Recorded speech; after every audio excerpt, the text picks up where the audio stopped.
Have you ever wanted to be a trapper with disabled device, open lock, but you also wanted to play a spellcaster? Well, today we're going to talk about the Pale Master Trapper. Pretty fun class.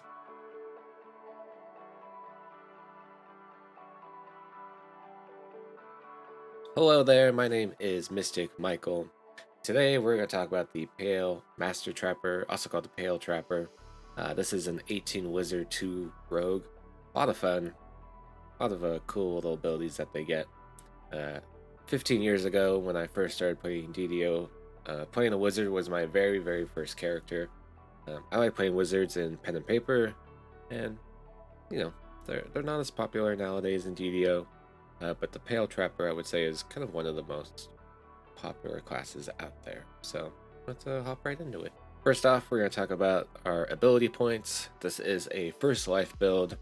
We're going to pick human as a race and neutral as an alignment. 28-point build. Max intelligence, 18 points, 16 con, and then you have 2 points left over, and I just put them into dexterity. All of our ability increases is of course going to be intelligence, because that is the main stat that wizards use. Next, we're going to talk about our level progression and feat selection. Level 1, you want to take Rogue as your very first class.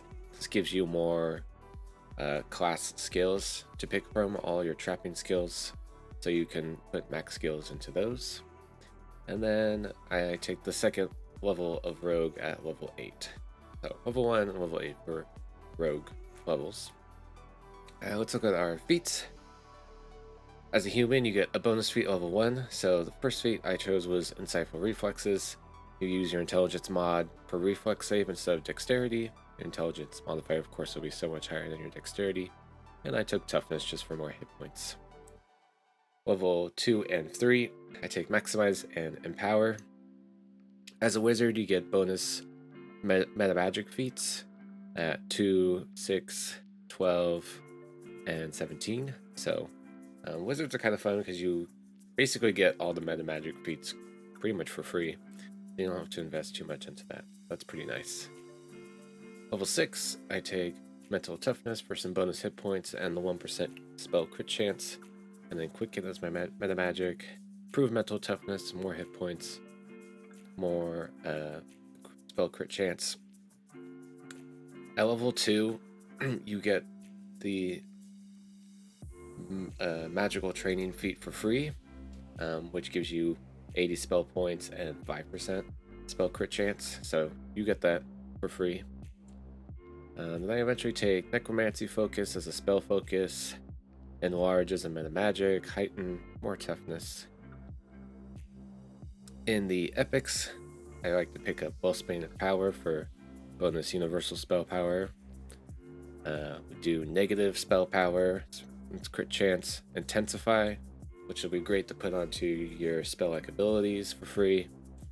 Elusive Target, Arcane Insight, Deific Warding, Bolden, and then Scion of the Shadowfell, which gives you Necromancy DCs, negative spell power, negative spell crit chance, and just good stuff. So yeah, that's the feats. Next, we're going to talk about skills to choose from. A couple skills to max out, of course. Search to find traps, disable device to disable traps, and open lock to unlock doors and chests, which is great. Your main spell casting skill is going to be heal. Heal boosts negative spell power, so you're going to do that. I also put points in the spellcraft, just because you have so many spells that you can cast, just a little bit extra spell power, and all the other kind of elemental damage is great. And then honestly, whatever else you want to put in, you have a lot of bonus points for your first level of Rogue. So I put in like Spot, UMD, some of the social skills, Jump. Listen, it really doesn't matter that much, as long as you get the 5 basics of Disable Device, Heal, Open Lock, Search, and Spellcraft. Let's look at spells real quick. Wizards get so many spells. You can inscribe spells from scrolls if you don't pick them up during the leveling process, but I'll point out the ones that I think are most important. Night Shield's really great. You get some bonus to your saves and protection from magic missile. Expeditious Retreat, if you don't have an item This gives you 25% base run speed, which is nice. Acid Spray does a little bit of acid damage as a level 1 spell, so this is kind of what you'll use in conjunction with your SLAs as kind of your base damage between level 1 and like level 4 probably. Level 2, Blur, Incorporeality for Mischance, which is nice. I pick up Knock just because your open lock isn't like as high as it would with like a normal rogue. So having Knock just as an option is good. You want to pick up Lesser Death Aura. This is the first spell that's like an actual must that you need to pick up as soon as possible. This is how you're going to heal yourself. So it does 1d4 negative damage every 2 seconds. Undead are healed in this, and then enemies take damage as well, of course. Scorch is just a great spell in general. Does a lot of fire damage against targets. Level 3, Displacement, Heroism, Protection from Energy, Haste, Fireball, just if you want to use that as a possibility. Level 4, the boosted Death Aura now does double the damage. Definitely want to pick that up. You can also pick Negative Energy Burst, 1d6 plus 4 negative damage per 2 caster level, so another spell that just does negative damage. Could be useful. Dimension Door is just helpful. Stone Skin for protection. Teleport on level 5. Greater Heroism. Necrotic Ray, 1d6 plus 12 negative damage per caster level. Reconstruct to heal your robots. Delayed Blast Fireball for some fireball AoE damage. Sphere of Dancing as a AoE that you can use. Protection from Element's Mass. Arcane Tempest, because you'll have Force spell power, which will be nice. I always like picking up Irresistible Dance because it works on orange bosses pretty well. And then Rend the Soul as your level 9. 1d6 plus 4 negative damage per caster level. So it's another negative spell. So these are the spells that I think are the most important as you're leveling up. Alright, we're moving to enhancements. Of course, we're going to spend most of our time in the Pale Master tree. Basically, the bread and butter. The basics of being a Pale Master is you turn into an undead form, and in that form you can heal yourself with negative energy spells, primarily the Death Aura spell. So the first enhancement, Dark Reapening, you get some negative spell power, universal spell power, and negative heal amp. The core 2 is the multi-selector of which undead you want to be. I usually pick Shroud of the Lich, plus 2 con, plus 2 int, plus 2 negative amp, plus 5 negative spell power, and 15 MMR, which is great. You also get a buddy in this tree, a Skeletal Knight, who's basically a fighter. Super powerful, and a lot more of the enhancements boosts his stats. So extra stats to Strength, Dex, Con, some PRR, some plus to hit damage, AC, bypass, fortification, some great stuff. In the middle of the tree is your negative crit chance, so 2%, 4%, 6%, 8% altogether. You get some SLAs in this tree. Necrotic Touch does negative damage to touch attack or touch spell. Necrotic Bolt is a single attack, kind of like a line spell. And then Necrotic Blast is an AoE type of spell, like a fireball type of thing. But it's pretty good, pretty fun.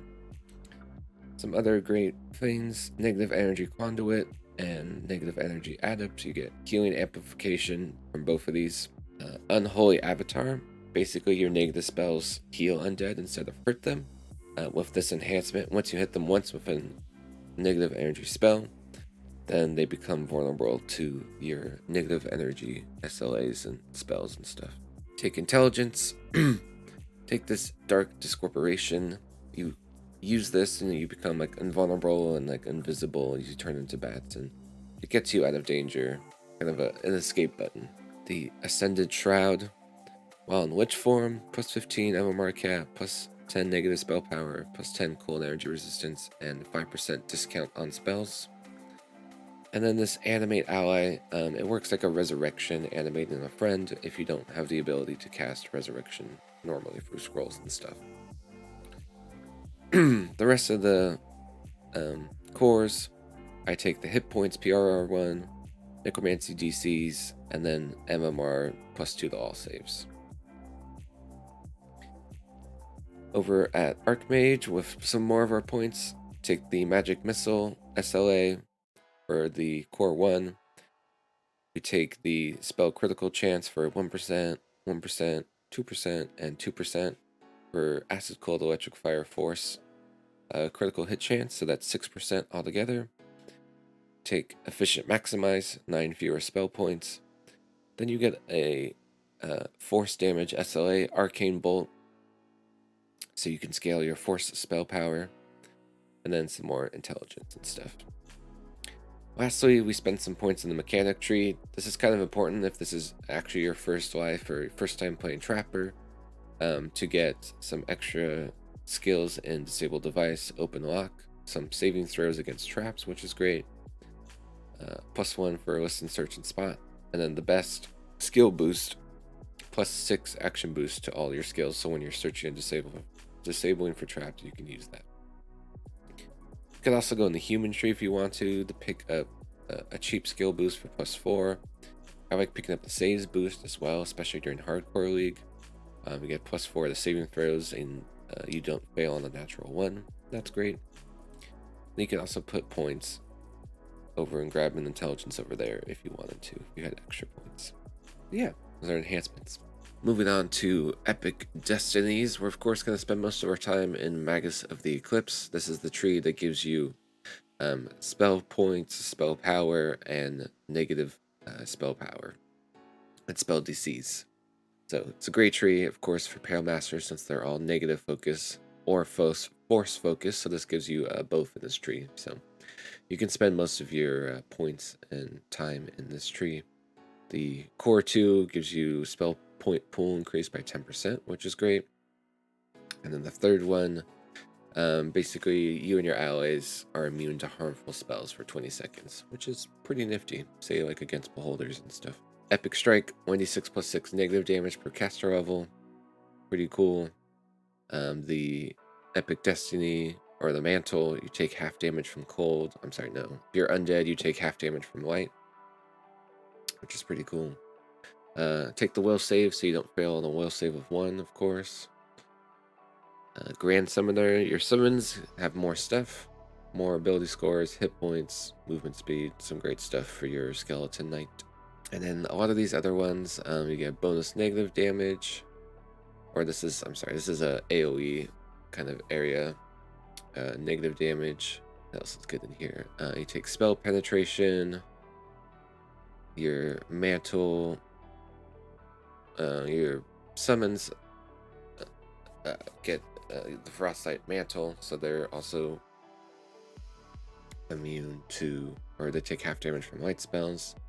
This is the DC multi-selector, so we select Necromancy to boost those spells. This is the Maximize multi-selector, so another 9 fewer spell points, so 18 fewer spell points altogether, which basically makes it for free. We take the Intensify up here, so Intensify doesn't cost any more spell points, which is great. Lunar Power, you get negative power, universal spell power. The Epic Moment Time Stop, basically you paralyze and create all enemies as helpless. Bosses and raid bosses are instead helpless, but they take 10% less damage. So that's super powerful for raid bosses. Moon Shadow is an SLA 1d6 +28 negative damage per caster level, so a bunch of negative damage. Add into your SLAs. And then Total Eclipse +3 spell DCs. Put some points into Draconic Incarnation because one of the bloodlines is Shadow, does negative spell power, so some more DCs, some more spell power, some more spell points. The Heritage, you get -5 spell point costs and eschew materials, which is great. And the Elemental Blood, some more spell point costs reduction. And then a trigger, 15% chance to trigger +10 temporary hit points per character level, which is pretty nice. Take the 42 saves, no longer fail on the 1. Take some spell power and universal spell power. Some more necrotic or negative spell power and universal. And then the +3 necromantic spell DCs. Which I realize I don't know if these stack with this one. They might not. I'll be honest, I haven't really tested that much myself. But that is the Epic Destinies. Alright, this is equipment. I don't usually set level 30, so I'm not like a big equipment gear type of person. So I just picked some Feywild sets and put some stuff together just as a sample. This is great because the same exact items exist in heroic form. So you can take this as an example and go over the heroic stuff if you wanted to use this Pale Master Trapper more as a leveling character. But we eventually hit 7-piece Autumn, a 5-piece Winter, giving you that 10% legendary bonus to maximum hit points, and the Autumn set, which gives you so much spell power stuff, universal spell power and crit chance, maximum spell points, +3 to int, +3 to spell DCs, +15% bonus to universal spell critical damage, which will be great. Start up here, legendary Crown of Snow gives you spell focus mastery and insightful, so +6 DCs altogether. The Winter Court necklace gives you Boon of Undeaths every time you're hit in combat. Inflict moderate wounds is cast on you. Negative heal amp, which is great, and then +4 profane bonus to hit points, which is nice. Cloak of Autumn I mostly use just to fill out the Autumn set, but acid absorption, insightful con 6, and then you also get the Feat Wind Through the Trees. Oh, lesser displacement as well, in case yours falls off. Strap of Autumn Leaves will be our intelligence item, our MMR item. It also gives magical efficiency 10%, which is great, and then it gives a set of Autumn and a set of Winter. Reign of Winter's Chill, we're using this for the Force Impulse and the Kinetic Lore +21%. Dead Reaners, some Spell Pen, and this gives over 400 spell points, which would be nice. Deep Snow Boots, Insightful Con 6 again, and Quality Con +3, plus Freedom of Movement, which is nice, and Fortitude Saves is really nice as well. Rain of Falls Decay, we're going to use this, of course, for negative spell power, nullification, and void lore. Green Dragon Scale Bracers, some Vitality +44, and Insightful Resistance +4, which is nice. And then it also has Power Store, negative 10% to spell point cost. So overall, you should get a big reduction of spell point cost. I don't think the items stack, but either way. Autumn Winds, the Legendary Robe. You get universal spell power 5%, or crit 5%, and spell power 15, which is great. You get PRR. And then the only other item that's not in the Feywild set is this Collective Sight. This comes out of the Sharn, out of Blown Deadline. You can craft this basically, and so this will be your Constitution item, +13 Constitution, and then also +6 Insightful Intelligence. So you'll have +13 Con, +13 Int off your items, and then +6 Insightful for Int and Con as well, which is great. And some more saves bonus. Also pick up the Orb, the Hollow Sphere.